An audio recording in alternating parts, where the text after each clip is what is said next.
नमस्कार मित्रों। अंग्रेजों को भारत पर अपनी सत्ता स्थापित करने के लिए सबसे पहले फ्रेंच ईस्ट इंडिया कंपनी के साथ कर्नाटक में 3 महायुद्ध करने पड़े थे, जिसे इतिहास में कर्नाटक विग्रह नाम मिला।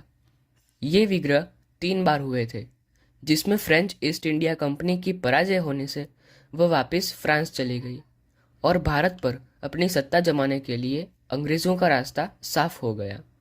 अगर मैं तीनों युद्ध समझाने का प्रयास करूंगा तो ये वीडियो लंबा हो जाएगा, इसलिए मैं आपको ये वीडियो में प्रथम कर्नाटक युद्ध के बारे में जानकारी दूंगा। तो चलिए शुरू करते हैं। 3, 2, 1. प्रथम कर्नाटक युद्ध भारत में ब्रिटिश और फ्रांस शक्तियों के बीच लड़ा गया पहला सत्ता संघर्ष था। ये युद्ध 1746 से 1748 तक दक्षिण भारत के कर्नाटक क्षेत्र में लड़ा गया था। वास्तव में यह यूरोप में चल रहे ऑस्ट्रियन उत्तराधिकार युद्ध का प्रभाव था, जिसका असर भारत में भी दिखाई दिया।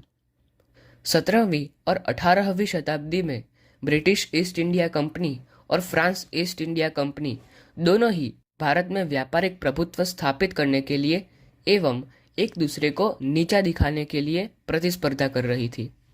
यूरोप के इन दोनों देशों के बीच पहले से ही शत्रुता थी, परंतु वर्चस्व स्थापित करने के लिए उनका संघर्ष भारत तक भी पहुंच गया।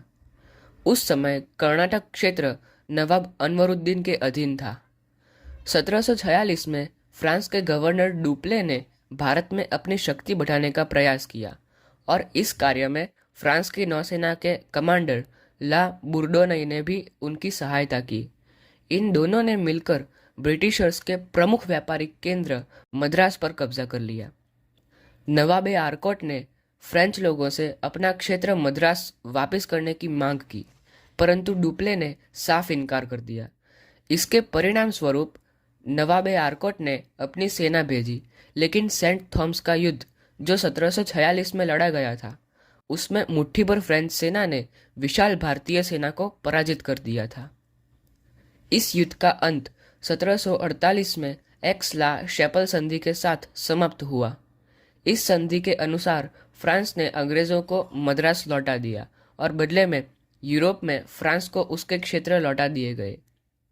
इस युद्ध से ही भारत में ब्रिटिश और फ्रांस के बीच राजनीतिक एवं सैन्य संघर्ष की शुरुआत हुई।